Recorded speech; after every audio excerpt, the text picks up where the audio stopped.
இது வேட்டும்புதூருங்க. அதாவது அடிமலை மகேஸ்வரன் கோயில் பக்கம் இருக்குங்க. இது எங்கள் தோட்டமெல்லாம் இங்கே இருக்குது. இங்கே வந்து அடிக்கடி இந்த சிறுத்தைப்புலி வருது. இன்னைக்கு வந்து எங்கள் பக்கத்து தோட்டத்தில் ரவிங்கிற ஒரு தோட்டத்தில் வந்து ஒரு 12 ஆட்டை கடிச்சு கொன்றுச்சு. இது மாதிரி அடிக்கடி அடிக்கடி வந்துட்டு இருக்குது. இதை வந்து இன்னைக்கு எல்லாம் நாங்கள் வந்து வனத்துறைக்கு ஃபோன் பண்ணி சொன்னால் ரேஞ்சர் சார் வந்தார், வந்து பார்த்துட்டு கேமரா மாட்டலன்னு சொல்லியிருக்காருங்க. அதனால் இதை வந்து இது மாதிரி வனவிலங்குகள்லாம் இங்கே வராமல் தடுக்கிறதுக்கு நல்லா முயற்சி பண்ணால் எங்களுக்கு நல்லா இருக்குது அப்படின்னு நாங்கள் நினைக்கிறோம். வேட்டும்பூரில் ஃபாரஸ்ட் பக்கத்தில் விவசாயம் பண்ணிட்டு வந்துட்டுருக்காங்கண்ணா.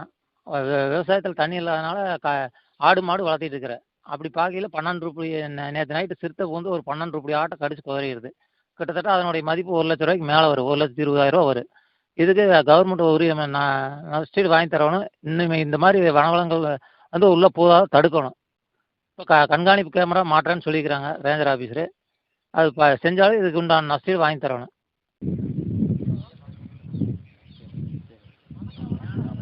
ஆனால் ஒன்று நல்லா இழுத்துட்டு போயிருக்குங்க சார், பவுண்டரி போயிருக்குங்க சார். அங்கே வந்து நம்ம வேட்டும்போது பெரிய கடி வந்தாச்சு. ரெண்டுமே அங்கிருந்து இழுத்துட்டு வந்துருக்குங்க.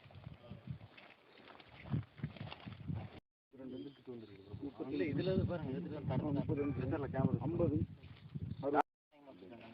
ஒரு சதாசிவத்து கேட்டுங்க. கேஎம்பாளையம் சிவராஜ்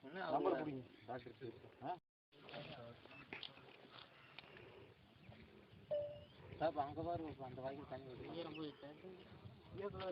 நம்ம வாழை போட்டு மூடாயிரம்.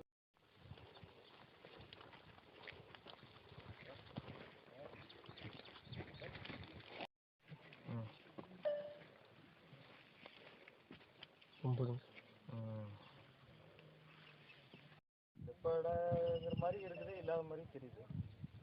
நிறைய இருக்குதாங்க. நாய் நேற்று உழைக்கவே இல்லைங்க. பண்ணி மற்ற விலங்கு வந்து உழைக்கி நைட்டு ஒரே சத்தமாக வருது.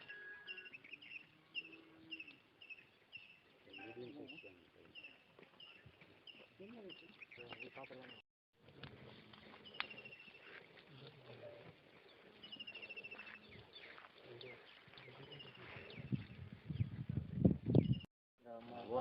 கொண்டு போக முடியலைங்க. சரி இருக்கிறதுனால சரி அந்த ஓரத்தில் போட்டுருக்குங்க. சரி, அது நல்லா சாப்பிட்டுருக்கீங்களா? முக்கால்வாசி சாப்பிட்டு. எந்த பகுதி சாப்பிட்டுருக்கு? பின்னாடி இருந்து சாப்பிட்டு பின்னாடி இருந்து சாப்பிட்டு.